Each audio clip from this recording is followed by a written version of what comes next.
homes in the pipeline. When these units are complete, that will mean that more than 5,000 Newark residents have found a new home amidst this housing crisis that we're in. And yes. And we focused the right way on housing for everyone, affirming my belief that all Newarkers, regardless of circumstance, should benefit from Newark's resurgence. And so with partnerships on the city council, especially these ward councilmen, we have completed housing for veterans and disabled veterans, the chronically homeless, people with developmental disabilities, victims of domestic violence, and Newarkers living with HIV and AIDS. And we're going to continue breaking ground at a breakneck pace, building more housing the right way that reflects our values, housing that's affordable, sustainable, mixed use, mixed income, and it will be built with Newark labor. I want to thank two of the people who have been responsible for leading this. I want to first thank Adam Zipkin, my Deputy Mayor of Economic Development. Adam, would you stand up?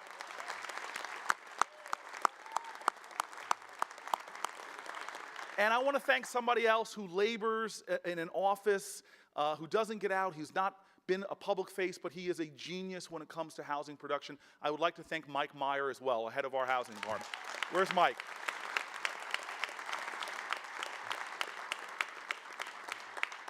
These are the kind of hard-won transformations that our city residents demanded and deserved.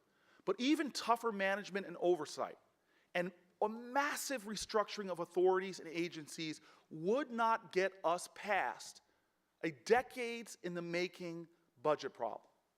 If Newark was to succeed, the critical challenge we knew then was faced with this idea that we had to transform one of New Jersey's worst examples of budgetary failure to one of the most impressive examples of a strong fiscal turnaround. And so we know the story of where our budget problems came from, starting in the 90s. In fact, when I was on the council, our city began relying upon large amounts of non-reoccurring revenue, including Port Authority settlement payments that would end pushing Newark off of its own fiscal cliff. What made matters worse was that the Great Recession brought a massive decrease in taxable revenue and steep reductions in available federal and state aid. Faced with this unprecedented budget crisis, we have spent the last 7 years confronting painful options and stepping up and making smart yet difficult choices. This wasn't a time to be popular or political. It was a time to solve the budget crisis and lead our city into the long-term fiscal stability and even strength that we needed. And so we acted. Painful but necessary. We cut our municipal workforce by 25%. Painful but necessary. We cut our spending by 20%. Painful but necessary. We cut outside contracts and enacted strict spending discipline. And amazingly, because of all that cutting, of all of that discipline, of all of that management focus, amazingly now, the budget that we will present to the council this year will propose less total spending than when I took office 7 years ago in 2006. Even with massive and uncontrollable growth in pension costs, in healthcare costs, and energy costs, we are still spending less today than we were in 2006.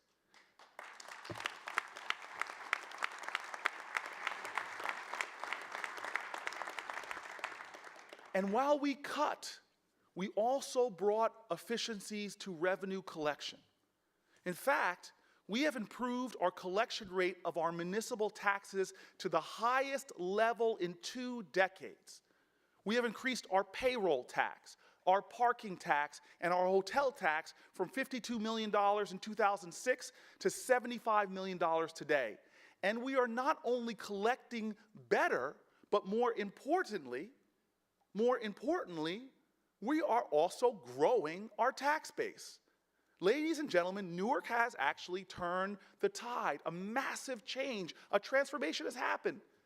The decades-long trend of more people and businesses leaving than coming is over. Now, our population is growing for the first time in 60 years, and businesses and development are coming to our city at a pace not seen in generations, with each project helping to employ more and more Newarkers and expanding our tax base. For example, I'm happy to see my dear friend Mr. Tucker sitting in the front row. When he came in, and in our partnership, when we built a new hotel, we increased the amount of hotel tax, payroll tax, parking tax, and property tax that we collected. And on top of that, he gave some philanthropy to the city as well. A project like that is incredible for expanding our tax base. And I'm proud to announce that when we add up all of the hard work and sacrifice, when you tally the sum of 7 years of painstaking attention to management detail after management detail, that this year, Newark, New Jersey is making budget history. This year, we announce a true transformation. In 2013, Newark will break through, and we as a municipal government will not have to apply for emergency state aid, for distressed city state aid, or for transitional aid. We are done, and done. And further, we are not, please applaud that.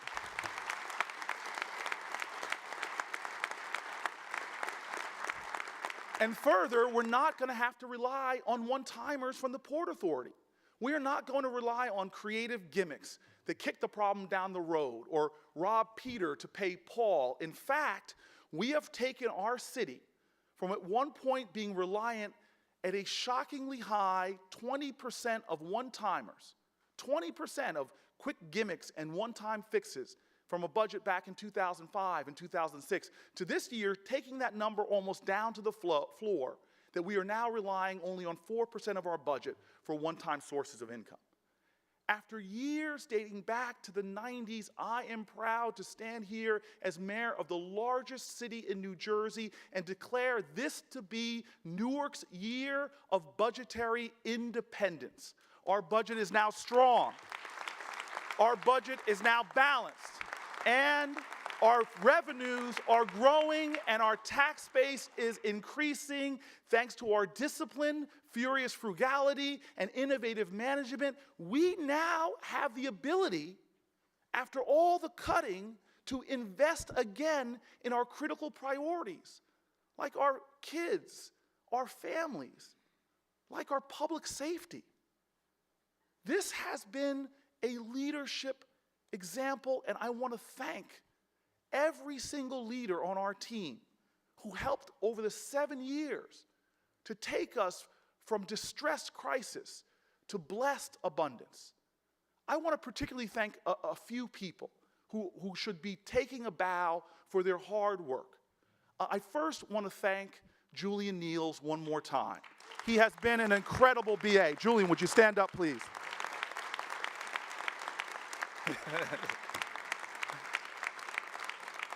But I also want to thank another group of people. Everybody likes to celebrate our divisions, but the truth of the matter is, when it comes to solving crises in our city, we've been unified. No city government in decades was dealt the budgetary hand of cards that we were dealt.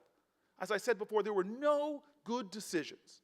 And so I want to thank right now each and every one of them, those people who are principally responsible to oversee the budget and the budget process. And that is the extraordinary leadership of the Newark Municipal Council. Would they please stand up? Would you please stand up?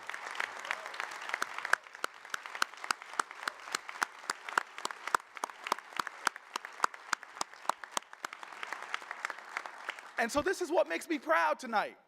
Our fiscal discipline and addressing our budget crisis head on means that this year, starting this year, and we project for the next 5 years, we can reinvest and hire year after year, new class after new class in our police department.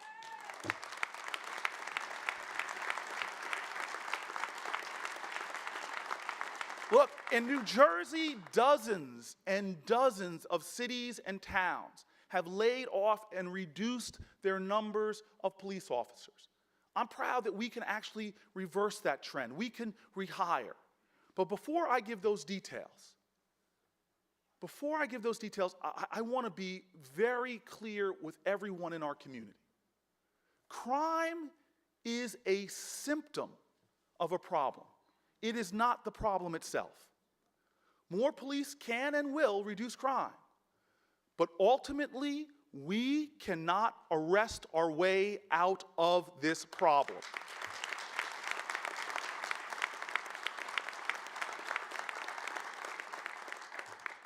We must educate our way out of it.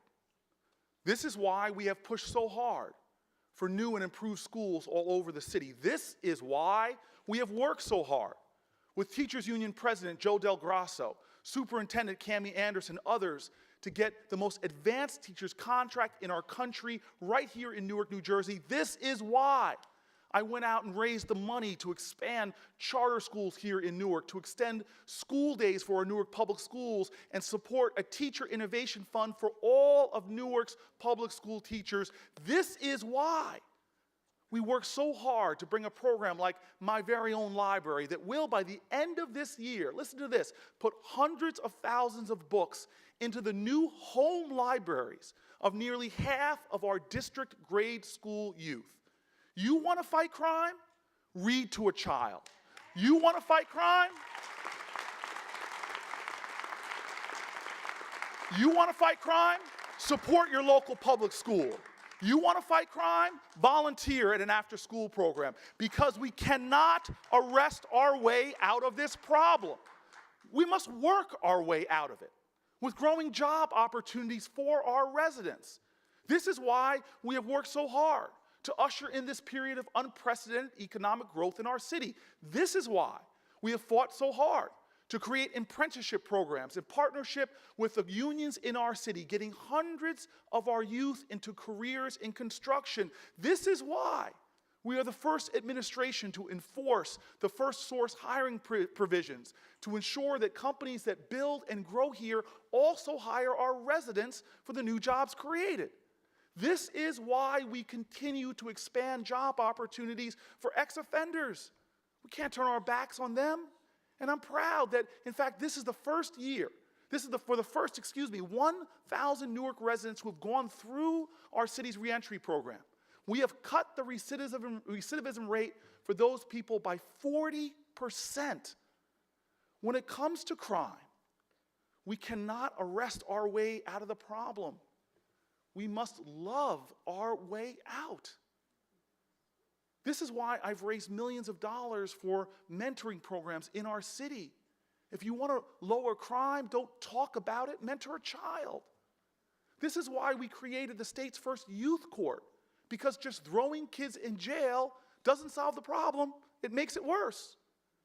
This is why we created our fatherhood program and the Grandparent Support Center and family success centers to support parents and grandparents who are the primary caregivers for our kids. Because if you want to stop crime in Newark, we must get back to understanding that the most important unit in fighting crime is not a police unit, it is the family unit.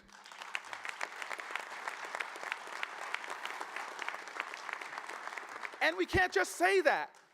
We must be that. We must support that. We must work for that and fight for that. So yes, I announced tonight that we will hire more police. It's been a good few years, but not good enough. We've seen a 27% decline in shootings since 2006, a 26% decline in auto theft since 2006, a 17% decline in murder since 2006. But I'll tell you what, stop any Newarker. This is not enough. And so I'm confident that by adding more police officers, by working with the community, we can, we must, and we will do so much better. And so today I'm announcing that we will begin our year-by-year hiring increase by hiring more than 50 officers. We're going to push it as far as the council and the budget will allow us, and as quickly as Director DeMaio can identify candidates and train them. And in 2014, on the remainder of my watch, we will hire even more. And when my term comes to a close, we will leave the next administration with a financial trajectory to add hundreds of more police every year over the next 4 years. And very importantly,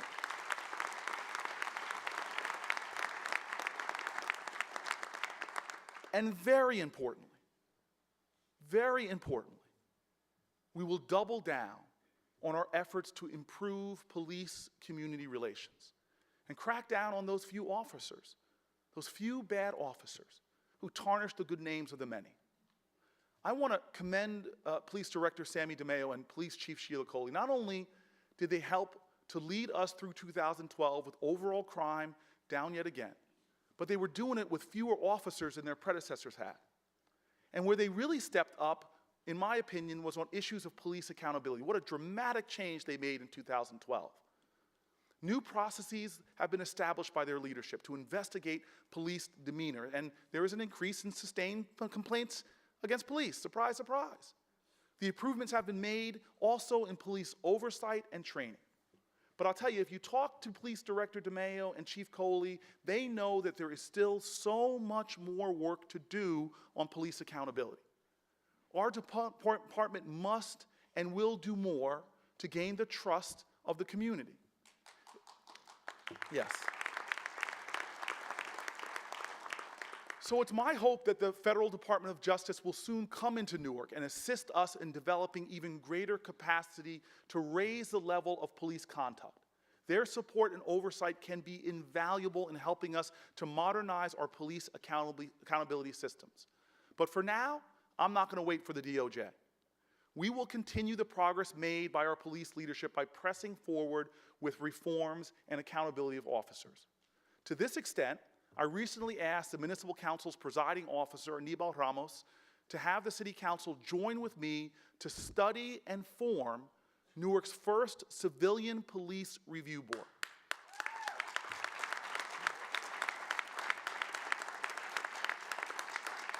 Now, I admit, some council people are being polite and clapping. I see Rob Brock over there. He's been calling for this for 10, 15 years.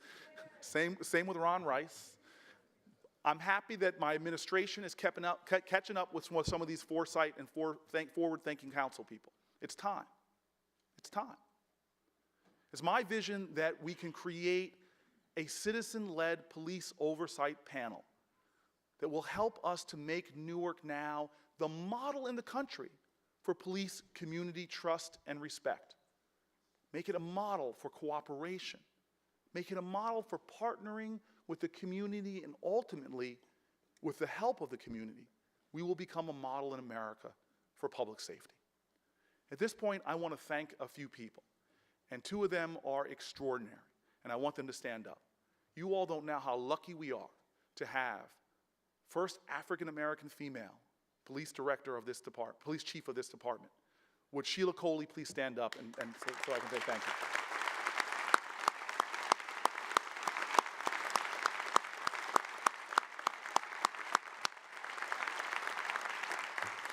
And I have to say, this is one of the funnest people I deal with on a daily basis. He is about business, but he keeps my feet on the ground. He is a workhorse. He is like a fullback on the Giants, putting his head down and plowing ahead, doing an extraordinary job, and he deserves a lot of praise and applause from the people of the city of Newark and all those who do business here.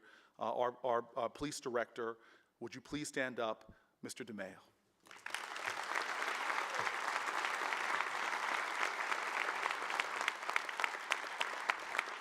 But I also want to pause here too, because what I see that Sammy and Sheila have done so well is to understand that we can't do this alone.